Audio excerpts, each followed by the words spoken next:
Hello, good afternoon. I've decided to make this blog into a video blog. I'm at least going to try it this way and see what kind of responses I get. So I really appreciate your feedback, good or bad.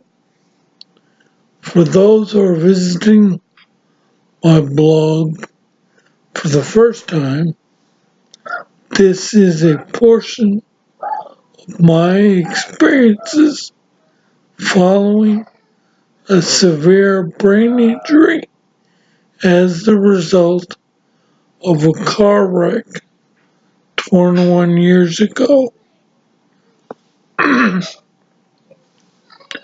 Except for my own and a few others, the names of people, companies, and organizations used in the telling of my story have been changed to protect their identity.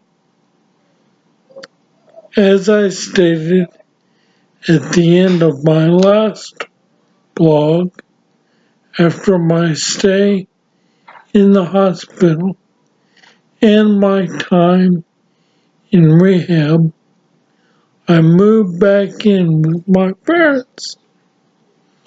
When that happened, I gained access to email. Thankfully, this allowed me to communicate with friends and family that I did not get to see on a regular basis. Now, it did not take long for me to feel like I was always in front of my computer answering emails.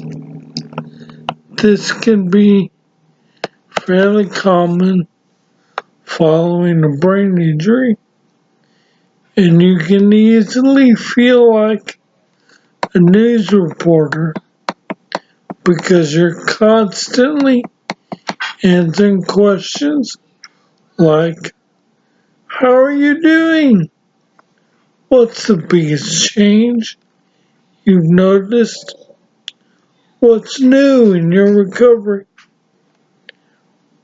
What do you enjoy doing now? Well, because my hands still move slow, which made typing difficult, and I was still having trouble getting my thoughts together to form coherent sentences, I soon tired of telling multiple people the same information by meticulously retyping all the words. Mom suggested that I just type one or two paragraphs and then send that simple update to the 4 names in my address book, and thus began writing a newsletter to keep my friends and family updated on my progress. My subscriber circulation grew to 15 people after 4 issues, and I entitled the newsletter BigBird's Big News. Prior to my injury, when my family had moved to a small town in 1992, I got a fast food job as a cashier On my first day, the manager told me to go clean up the dining room by saying, "Hey, Big Bird, go clean the lobby." I asked him why he called me Big Bird. He said, "Two reasons. You're tall and you're good with kids." I've been Big Bird ever since. After my injury, at home with my parents, my computer was struck by lightning through the phone line. Well, I had to replace every component of my computer. One of the things I bought was my first color printer. Yes, not all printers printed in color back in the late 90s. I redesigned my newsletter, added color and graphics, and the occasional photograph. Well, it soon turned into a blog of sorts, much like the blog they're watching now. As I wrote short little 50-word paragraphs about seemingly everything going on in my life: college classes, church activities, dates and relationships, therapy. Get the idea. Well, in later issues, I even started writing jokes and listed birthdays of people on my mailing list. One of the first subscribers to my email newsletter was my English teacher from my freshman year of high school. After some 20 or so issues, she sent me an email, thanked me for all the emails she got. She went on to tell me that she was able to monitor my progress in a way that most people would not be able to see.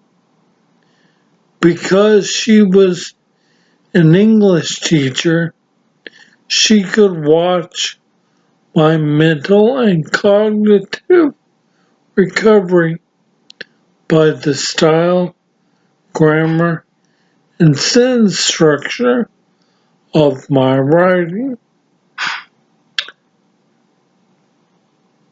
Well, using the grammar check in Microsoft Word, I went back and checked every issue, and she was right. Well, my teacher died of cancer shortly after I received her email, and I dedicated Volume 5 of my newsletter to her, which also happened to be my last volume.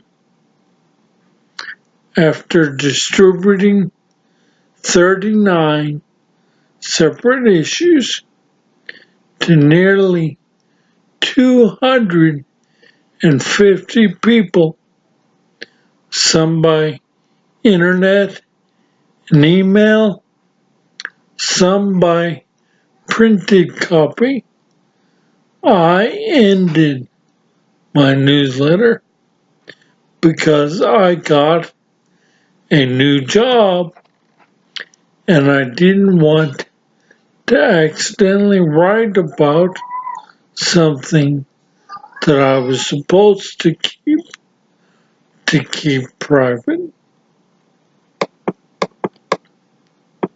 Well, in my outpatient therapy, I progressed further than therapists at the nursing home were trained to take care of.